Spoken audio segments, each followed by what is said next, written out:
Oke, jumpa lagi dengan saya Yusuf dan Mas Dwi Cahyono, Ya. sumber arkais kita. Ya. Melanjutkan pembicaraan kita minggu-minggu kemarin. Saat ini ada yang perlu dibahas nih, Mas. Yaitu sebuah kata. Sebuah kata. Sebuah kata. Nah, sebuah kata ini selalu menyertai sebuah maksud dan kebesaran. Apakah itu negara? Apakah itu sebentuk pasukan? Ya kan? Apakah itu adalah simbol-simbol penyemangat bagi apa istilahnya masyarakat yang ingin memperoleh sesuatu atau memperluas sesuatu? Nah, Panji. Panji. Nah, kalau dalam konteks sebuah pasukan, dibilang membawa panji-panji Nusantara, panji-panji kebangsaan dan macam-macam. Nah, sebenarnya kata panji ini kalau ditilik dari sisi arkais, asalnya seperti apa ini? Ya, baik. Saya berangkat dari istilah ya. Sebuah kata. Apa ya, makna dibalik kata panji? Nah, kata panji itu hadir dalam sejumlah kosakata, termasuk kosakata dalam bahasa Indonesia. Ya. Dalam bahasa Indonesia, dalam kamus besar bahasa Indonesia kita mendapati kata panji yang memiliki paling tidak 4 alternasi arti, 4 kemungkinan arti. Arti yang pertama dari kata panji itu adalah bendera. Arti kata panji itu bendera sebenarnya. Bendera. Terutama bendera yang berbentuk segitiga memanjang.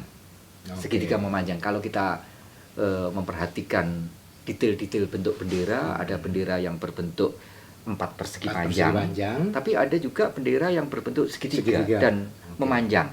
Nah, panji dalam arti bendera lebih menunjuk pada bendera yang berbentuk segitiga memanjang. Nah, ada kata-kata lain yang bersinonim arti dengan kata bendera atau kata panji. Misalnya pataka, itu juga berarti bendera. Kemudian ada kata tunggul, ya, membawa tunggul gulo klopo, tunggul yang bendera yang berwarna merah dan berwarna putih. Ada istilah dari bahasa Sanskerta untuk bendera itu adalah dwaja. Nah, jadi bendera, kemudian panji, pataka, tunggul atau dwaja ini menunjuk pada bendera. Nah, bendera apa? Nah, kalau kita melihat konteks awal sebutan panji dalam arti bendera, bendera ini lebih terkait dengan bendera untuk kesatuan kemiliteran, ya. Kesatuan ketenteraan. Dari masa lalu pun kata ini udah dipakai, ya? Betul. Dan ini juga berlanjut sampai dengan sekarang. Oleh karena itu, misalnya masing-masing kodam itu juga punya pataka-pataka, punya panji-panji kesatuan ketenteraannya. Begitu juga kesatuan-kesatuan ketenteraan yang lebih kecil, ya. Bahkan sekarang organisasi-organisasi sosial juga membawa bendera-bendera, punya bendera-bendera. Panjinya banyak sekarang. Macam-macam warna, macam-macam atribut yang diterapkan pada panji. Ini yang jadi dengan demikian panji dalam konteks ini sebenarnya menjadi lambang dari organisasi. Apakah ini organisasi sosial, organisasi politik, ya, dan juga organisasi kemiliteran. Nah, bentuk segitiga ini memang lebih banyak digunakan untuk konteks-konteks ketenteraan. Kalau kita lihat pasukan Cina itu, ya, prajurit Cina itu membawa panji yang dibawa dengan tangan, tapi juga ada bendera-bendera kecil di belakang. Sehingga bendera-bendera semacam ini bukan tanpa maksud itu. Jadi selain membawa satu bendera dengan tangan itu, disindikasi bendera ini untuk mengecoh lawan. Jadi seolah-olah yang datang itu dalam jumlah banyak. Nah, kalau bendera yang ditaruh di punggung itu ada 5 gitu, sementara membawa satu, dari kejauhan seperti yang datang itu 5 pasukan padahal seorang saja. Jadi ini kamuflase gitu ya. Artinya satu bendera sebenarnya mewakili sekian besar pasukan sebenarnya. Ya, jadi masing-masing kesatuan ketenteraan itu memiliki pataka-pataka, memiliki bendera-bendera sendiri yang bisa berbeda dengan yang lain. Oleh karena itu yang penting dalam bendera itu selain di warnanya, kadang juga di bentuknya ya, juga di simbol yang diterapkan pada bendera. Ya. Nah, kita masih ingat gitu ya, kesatuan-kesatuan ketenteraan di awal perang kemerdekaan itu memiliki sebutan-sebutan yang menggunakan atribut-atribut yang diambil dari macam-macam binatang. Ya. Misalnya pada agresi militer yang pertama, ya. Itu kesatuan-kesatuan tenteraan itu memiliki sebutan, brigade-brigade itu memiliki sebutan yang diambil dari nama-nama binatang. Misalnya ada brigade Sikatan, brigade Beranjangan, brigade Meliwis dan sebagainya. Nah, selain itu menjadi sebutan untuk kesatuan ketenteraan itu juga sebutan-sebutan itu hadir dalam bentuk visual pada bendera gitu ya, pada bendera. Nah, sampai sekarang kalau kita memperhatikan masing-masing Kodam punya pataka sendiri-sendiri yang di pataka itu ada simbol-simbol yang sesuai dengan kesatuan ketenteraannya. Ini yang pertama.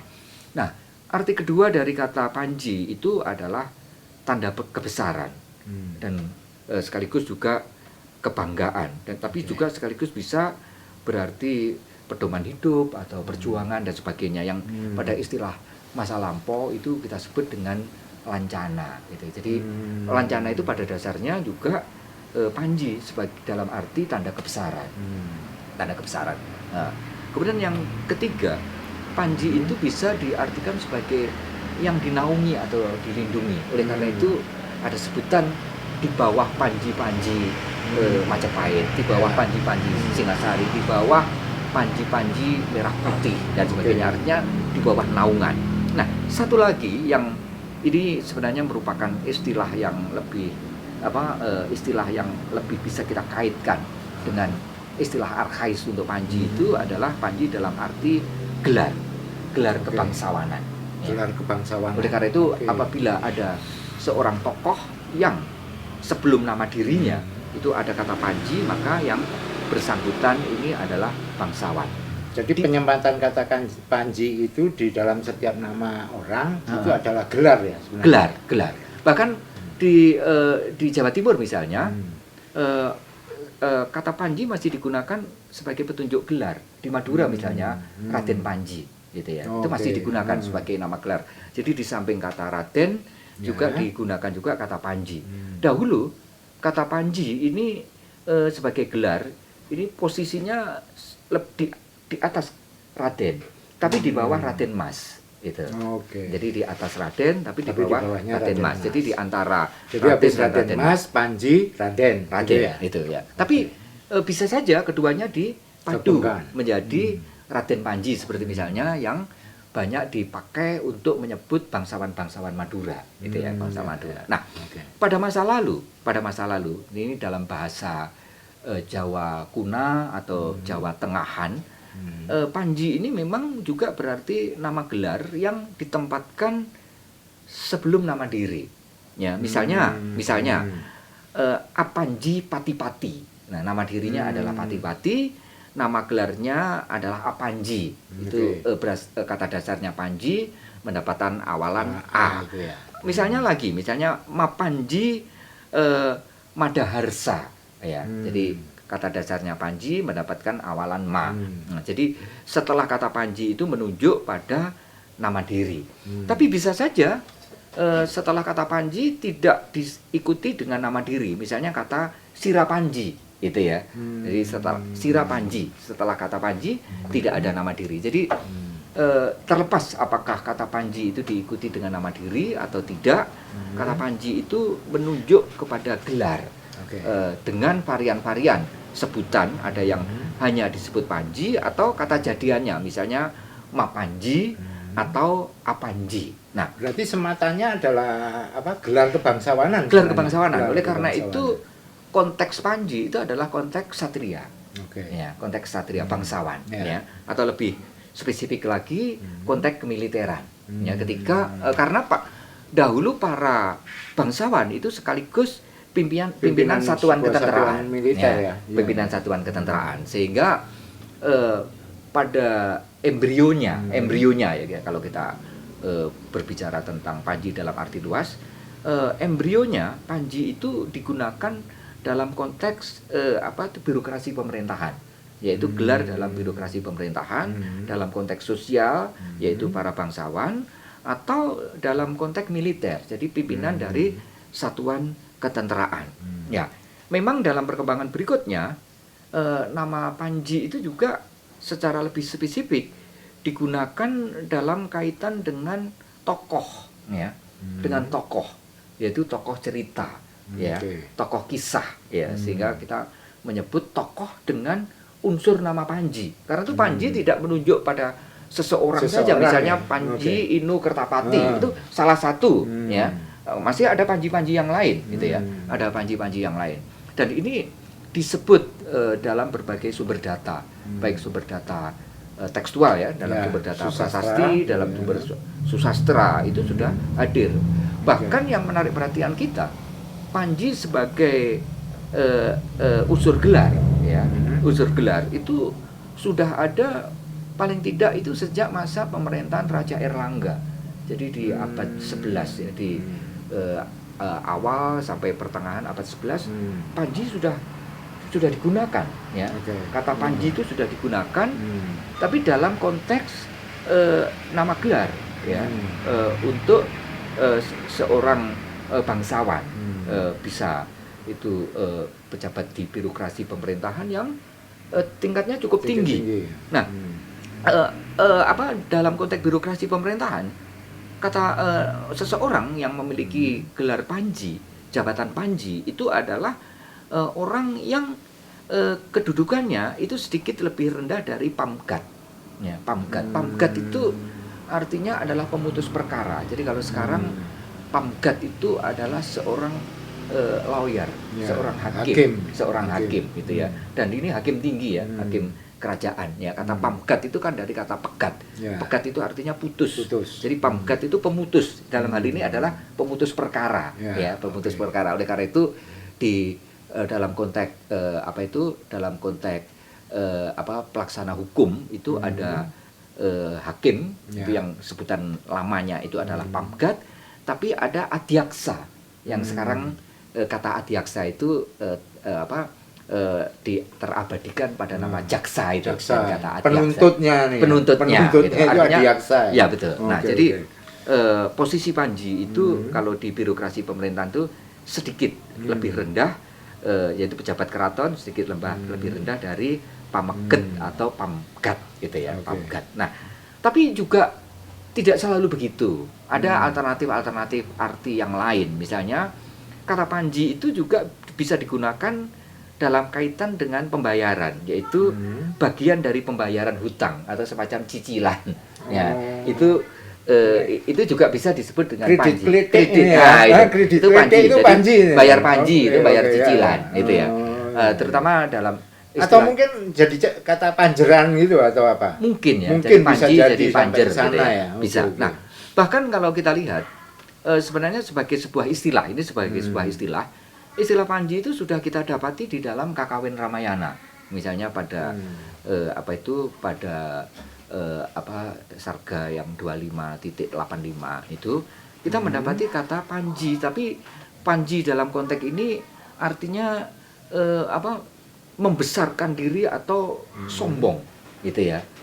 Nah, jadi membesarkan diri atau sombong. Nah, memang kita juga mendapati pengertian Panji yang lain itu adalah Panji dalam arti dalam arti besar, tinggi besar, ya, tinggi besar atau kenampakan yang agung. Oleh karena itu kibarkan Panji setinggi-tingginya. Ya. Jadi tunggul itu kan juga sesuatu yang tinggi, menjulang gitu ya. Menjulang. Karena itu pada tradisi kita ada saat-saat tertentu mengibarkan bendera. Jadi umbul-umbul kalau sekarang. Ya, betul. Umbul-umbul. Nah, jadi ya. itu. Jadi yang tinggi gitu. Atau kalau sosok itu ya tinggi besar ya, karena ini berkaitan dengan kemiliteran. Jadi dengan demikian kita mendapati beragam kemungkinan arti dari Panji. Jadi Panji tidak hanya menunjuk pada tokoh peran di dalam suatu cerita, tapi memiliki varian-varian arti. Bahkan dalam bahasa Jawa Baru, kata Panji itu bisa memiliki arti orang yang tidak mempunyai pekerjaan atau pengangguran. Misalnya Panji Kelantung. Jadi aku jadi Panji Kelantung, itu artinya saya menjadi orang yang sedang tidak memiliki pekerjaan, itu pengangguran, Panji Kelantung. Jadi kalau tadi diterjemahkan bahwa kata Panji itu mewakili sesuatu yang besar, satria dan macam-macam, sampai pada posisi bawahnya kelantungan pun, ya kan? Ya, ini ada diserap juga ya kata Panji. Sebenarnya semacam sindiran ya. Mestinya sebagai Panji dia punya posisi tapi sebagai sindiran dia itu Panji, tapi Panji yang tidak punya pekerjaan sama sekali gitu ya. Jadi ini kata-kata sindiran. Panji, tapi Panji apa? Panji Kelantung. Oke.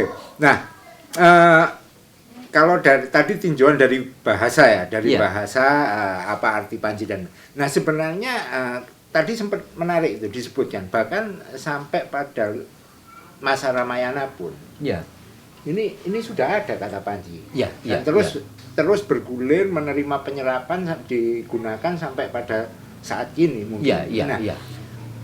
Bukti-bukti artefak atau literasi mungkin yang mengatakan Panji itu sampai seberapa jauh dari? Baik, jadi Panji dalam arti bendera dulu ya. Jadi kalau kita menyaksikan bukti visual ya, kita butuh visual utamanya dalam bentuk relief candi. Kita seringkali melihat pada suatu adegan pertempuran, adegan perang pada relief candi, digambarkan ada seseorang yang sedang membawa panji dan panjinya itu beberapa tidak polos karena pada panji itu ada petanda tertentu. Misalnya pada salah satu relief yang ada di Candi Sukuh gitu. Itu digambarkan seseorang sedang berlari membawa panji yang bergambarkan kera. Bergambarkan kera. Berarti ini adalah satu kesatuan ketenteraan yang memiliki lambang kesatuan ketenteraannya itu berupa kera. Gitu ya, berupa kera binatangnya. Oleh karena itu pada masa lampau kita juga menjumpai dalam sumber data teks ya, entah itu prasasti, entah itu sastra, seseorang itu memiliki unsur nama binatang. Misalnya Panji Kuda Narawangsa, ada kata kuda, kata-kata kuda. Artinya bahwa Panji Kuda Narawangsa itu adalah pimpinan satuan ketenteraan yang panjinya itu bergambarkan kuda, gitu ya. Kan mungkin bisa itu menjadi pasukan berkuda gitu. Ya bisa juga, bisa juga. Jadi memang sebenarnya perkembangan dalam bidang kemiliteran ya. Jadi pada awalnya organisasi kemiliteran di Nusantara pada awalnya itu adalah organisasi kemiliteran yang sentralistik. Jadi hanya satu tubuh besar. Tetapi setelah ada pengalaman ya, terutama pengalaman terjadi pengalaman perang terutama ini mulai itu dari masa pemerintahan Erlangga. Karena ketika Erlangga menjadi raja itu kan tugas pertama dan utamanya itu adalah mereintegrasikan, menyatukan kembali kerajaan yang dulu diperintah oleh mertuanya Dharma Wangsa dan kemudian mengalami disintegrasi. Nah, kemudian dengan secara militer kemudian direintegrasikan. Nah, pengalaman dari Erlangga itu ternyata bahwa kesatuan ketenteraan yang sentralistik itu kurang efektif gitu. Karena itu akhirnya terpikir untuk melakukan restrukturisasi dari sentralistik ke arah desentralistik gitu ya. Nah, ini ada akan pembagian pasukan dan ini akan lebih menguat lagi itu pada masa Kadiri, Mas. Nah, karena Kadiri itu kan punya pengalaman perang saudara panjang ya. Perang saudara panjang sampai sampai ya mulai Kadiri muncul sampai Kadiri berakhir itu kan perang yang sangat panjang. Jadi Kadiri Janggala. Betul ya, itu terutama Kadiri Janggala itu kan perang saudara yang berkepanjangan, dan itu mulai tahun 1049 ya sampai Kadiri berakhir 1222, berarti kan hampir 2 abad ya, 2 abad atau 2 abad itu adalah era-era perang ya. Nah, pengalaman di era-era perang sampai 2 abad inilah yang kemudian memberikan pengalaman bahwa untuk ketenteraan ini mesti ada spesifikasi. Ada strategi militer ya, betul, berarti ya. betul. Sehingga ada kesatuan ketenteraan yang mendasarkan pada spesifikasi. Misalnya pasukan berkuda, ya, yang kemudian kita kenal dengan kavaleri misalnya. Atau ada pasukan yang kesatuan ketenteraan yang berkaitan dengan keahlian dalam persenjataan. Misalnya kesatuan ketenteraan yang membawa panah, kesatuan ketenteraan yang membawa tombak. Bahkan juga ada pendukung kesatuan ketenteraan itu yang membawa alat musik perang. Itu. Jadi alat musik perang itu ya. Jadi war music itu bukan hanya kita dapati di Eropa. Jadi dalam di kita pun sudah ada. Iya, jadi kalau biar perang tetap bermusik betul, gitu ya. Jadi ada ini karena untuk penyemangat itu adalah ini penyemangat ya. gitu. Menggelurakan ya, semangat pertempuran gitu ya. Nah, ini juga ada satu semacam kesatuan ketenteraan yang memang secara khusus menabuh bunyi-bunyian alat musik. Kalau dalam teks itu namanya tabeh-tabehan. Ya, tabeh-tabehan itu dibunyikan untuk menggelurakan semangat pertempuran. Ini dalam tubuh ketenteraan. Nah, masing-masing ini memiliki ini adalah kesatuan-kesatuan yang spesifik dalam bidang ketenteraan, dan ini terutama muncul restrukturisasi ini berkembang atau muncul ini di embrionya dari masa Erlangga dan lebih kuat lagi pada masa Kadiri dan seterusnya memasuki masa Singasari, memasuki masa Majapahit, sehingga ada kontribusi yang penting dalam kaitan dengan era pemerintahan Kadiri itu adalah kontribusi dalam organisasi kemiliteran, dan itu buah restrukturisasi itu kemudian bermanfaat ketika memasuki masa Singasari, masa Majapahit, sehingga pada masa Singasari, pada masa Majapahit bidang kemiliteran kita itu Nusantara itu menjadi bidang kemiliteran yang lebih terorganisasi dengan baik gitu ya, terorganisasi dengan baik. Nah, inilah yang memberikan gambaran kepada kita bahwa jika kita bicara tentang Panji, itu bukan semata-mata berbicara masalah susastra, bukan semata-mata berbicara masalah seni pertunjukan, tapi juga kita mendapatkan informasi, mendapatkan data yang terkait dengan berbagai hal, terkait dengan birokrasi pemerintahan, terkait dengan bidang kemiliteran dan bidang-bidang yang bahkan lain. Sampai gelar-gelar kebangsawanan. Nah, ini kan juga ada gitu ya. Informasi-informasi sosial ya, tentang strata sosial gitu ya, yang dimana kata Panji ini menyemat pada lapisan sosial tertentu, khususnya para bangsawan, khususnya para ksatria. Oleh karena itu boleh dibilang bahwa Panji itu adalah ksatrianya Nusantara. Ya, kalau di India ksatria ini kan lebih terkait dengan sistem kekastaan, ya, sistem warna, dan itu didominasi oleh orang-orang Arya ya. Maka kita bisa mengatakan bahwa ksatria Nusantara, ksatria Jawa itu adalah Panji. Tergambar pada tokoh Panji. Gitu. Oke. Apakah itu juga di dalam konteks Panji dalam sebutan sebutan karya-karya seni saat ini, itu juga menunjukkan bahwa sebenarnya cerita-cerita yang di dalam konteks susastra itu Panji ini adalah cerita-ceritanya para pangeran ini. Betul, gitu. Betul. Jadi kalau kita lihat ya di susastra ya. Jadi memang gambaran tentang Panji itu banyak kita dapatkan di sumber data susastra ya, karena kita memiliki khasanah susastra Nusantara ya. Bukan hanya di Jawa tapi juga kita dapati di berbagai ya, di lingkungan budaya Melayu, baik yang ada di Sumatera, di Semenanjung dan sebagainya. Misalnya sejumlah hikayat itu yang berkisah tentang Panji. Nah, jadi memang dalam konteks ini Panji digambarkan sebagai bangsawan, mulai dari putra raja, misalnya dalam konteks Panji Kuda Inukertapati misalnya, nah itu adalah putra mahkota dari raja, ada yang menyebut Koripan, itu sebutan untuk Kahuripan sebenarnya.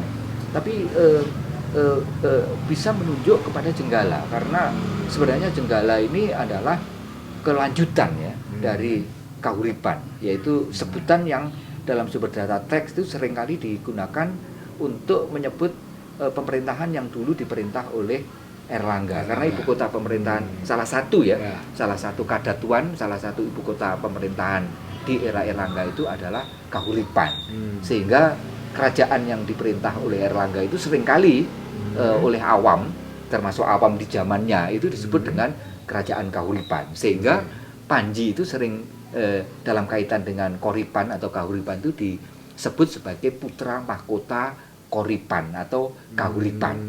Tapi tidak hanya putra mahkota Kahuripan saja yang disebut memiliki nama Panji gitu ya, nama Panji itu. Memang di awal nama-nama Panji itu memang banyak digunakan di lingkungan Jenggala, Mas.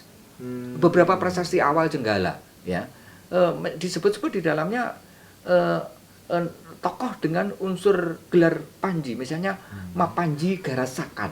Nah, ini penguasa di awal ya, di awal Jenggala. Kemudian ada Mapanji juga, misalnya Mapanji Alayung Ahyes.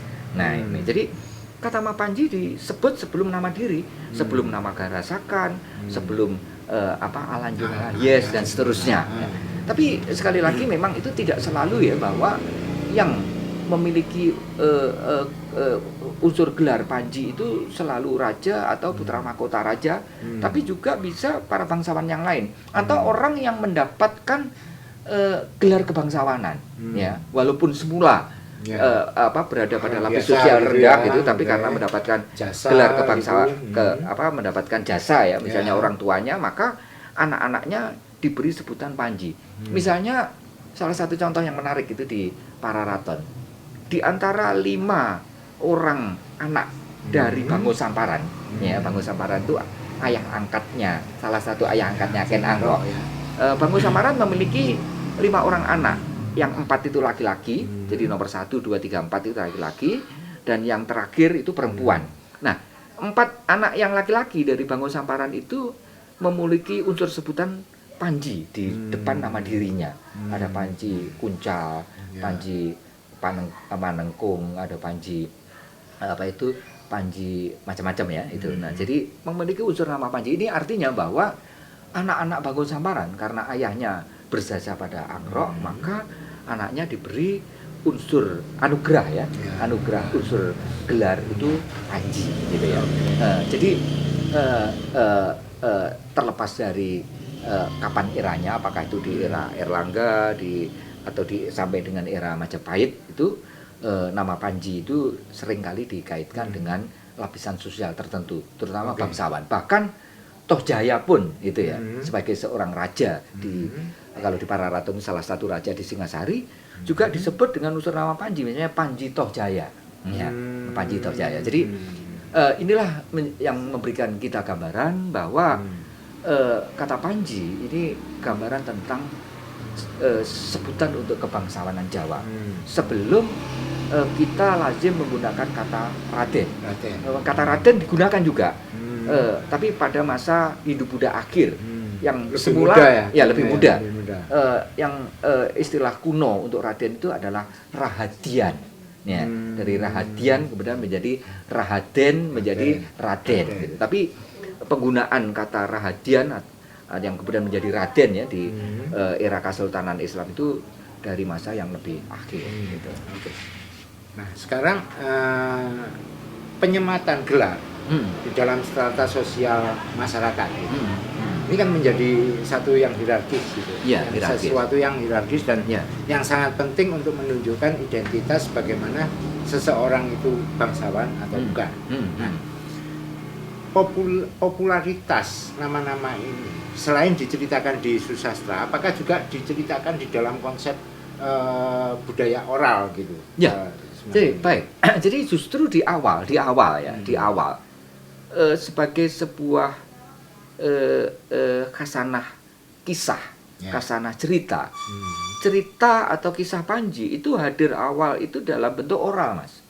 ya, dalam bentuk oral. Malah dalam bentuk oral. Dalam bentuk oral, ya. Okay. Terutama cerita oral pasca Kadiri Jenggala, ya, pasca Kadiri Jenggala. Jadi pada masa di era Singasari dan di era Majapahit, khususnya Majapahit awal. Jadi Panji itu menjadi susastra, tapi susastra lisan, susastra oral, ya, dengan setting cerita, setting kisah itu periode sebelumnya. Kalau ini Singasari, periode Prasingasari. Nah, Prasingasari itu adalah periode Kediri Jenggala. Jadi itu adalah kisah tentang kebangsawanan Jawa, kisah tentang kepahlawanan Jawa di era Jenggala dan Kadiri. Nah, kisah ini berlanjut terus sampai pasca Jenggala Kediri, yaitu memasuki masa Singasari dan seterusnya memasuki masa Majapahit dalam bentuk tradisi lisan. Jadi belum dalam bentuk teks. Nah, Panji hadir dalam bentuk teks, ya, dalam bentuk susastra tekstual itu pada era Majapahit, dan ada kemungkinan itu di era-era keemasan Majapahit. Memang ada pendapat yang mengatakan bahwa sebagai teks ada kemungkinan Panji itu sudah hadir di akhir Singasari, yaitu di era-era pemerintahan Raja Erlangga. Tetapi Raja Kertanegara. Tapi kalau kita lihat bentuknya, rata-rata atau sebagian besar susastra Panji itu dalam bentuk kidung, tidak dalam bentuk kakawin, ya. Jadi itu memang susastra yang berbentuk puisi, ya. Dalam bentuk puisi. Kita mengenal pada masa lalu susastra dalam bentuk puisi itu ada yang dalam bentuk kakawin, ada yang berbentuk kidung. Nah, susastra Panji itu hampir seluruhnya itu dalam bentuk kidung. Karena itu kidung Panji titik-titik, kidung Panji titik-titik. Nah, ini. Nah, jadi dalam bentuk kidung. Nah, susastra kidung itu baru hadir itu di era Majapahit, di masa keemasan Majapahit. Oleh karena itu kalau kita mengacu kepada sumber data susastra yang berkisah tentang Panji, maka ada indikasi bahwa susastra Panji itu baru hadir itu pada masa Majapahit, khususnya pada masa keemasan Majapahit. Sehingga kita bisa melihat pada masa Majapahit itu terjadi transformasi dari susastra yang semula oral, susastra lisan, menjadi susastra tertulis, susastra yang literal. Jadi ada apa yang kita sebut dengan literalisasi, ya, penulisan, peliteralan, susastra Panji yang semula oral menjadi susastra yang literal. Nah, inilah gambaran tentang adanya transformasi, ya, transformasi dalam konteks susastra Panji. Apakah hanya berhenti sampai ke susastra tekstual saja? Tidak. Susastra Panji akhirnya hadir dalam bentuk susastra visual. Susastra visual. Jadi karya tari, jadi karya. Belum, ini karya visual. Dalam bentuk relief. Dalam bentuk relief. Jadi sampai direliefkan juga. Ya, sampai direliefkan, ya. Sehingga dari susastra oral kemudian mengalami transformasi menjadi susastra literal dan selanjutnya menjadi susastra visual dalam bentuk relief candi. Karena itu khususnya di Jawa Timur, ya, kita mendapati sejumlah situs yang memuat cerita-cerita Panji, gitu, relief cerita Panji. Nanti kita akan membicarakan lebih detail, di mana itu. Nah, tetapi yang menarik lagi juga transformasinya. Jadi transformasi berlanjut terus, tidak hanya sampai pada susastra tekstual dan susastra visual, tapi sampai susastra lakon dalam bentuk performing art, dalam bentuk seni pertunjukan. Oleh karena itu pada masa Majapahit misalnya, kalau kita melihat keterangan-keterangan dalam sumber data teks, ya, termasuk di dalamnya susastra, itu kita mendapati adanya sejumlah lakon dalam satu seni pertunjukan dalam bentuk sendera tari, ya. Jadi seni drama tari yang mengangkat lakon dengan kisah Panji. Nah, jadi Panji mengalami sejumlah alih wahana, alih wahana dari yang semula itu menggunakan wahana lisan oral, kemudian mengalami alih, ya, transformasi susastra tekstual, jadi menjadi dalam wahananya wahana teks, kemudian wahana visual dalam bentuk relief, bahkan juga nanti arca gitu karena Panji juga diarcakan, Sekar Panji juga diarcakan. Kemudian juga dalam bentuk seni pertunjukan. Nah, yang menarik perhatian kita dalam perkembangan selanjutnya lagi pada masa pasca Hindu-Buddha, susastra Panji yang sudah mengalami literalisasi itu kemudian berkembang lagi menjadi mengalami oralisasi. Jadi dari teks itu dioralkan lagi gitu ya. Balik lagi. Gitu ya. Tidak jadi dalam konteks balik tapi justru sumbernya dari susastra. Iya. Dioralkan. Kayak siklis gitu Mas. Sehingga cerita-cerita Panji yang itu kemudian diambil adegan-adegan tertentu kemudian digubah. Tapi gubahannya itu tidak dalam bentuk teks tapi dalam bentuk susastra lisan. Beberapa cerita misalnya cerita tentang Andi-Andi Lumut, cerita Panji Laras atau Panji Laras dan banyak lagi Keong Mas dan sebagainya ini adalah kisah-kisah Panji dalam bentuk oral gitu ya, dalam bentuk oral. Jadi ini menarik. Jadi ada siklis dari yang semula oral menjadi literal, dari literal dioralkan lagi gitu ya. Nanti yang oral itu diliteralkan gitu sehingga kita lihat sekarang misalnya cerita Timun Mas, cerita Panji Laras, cerita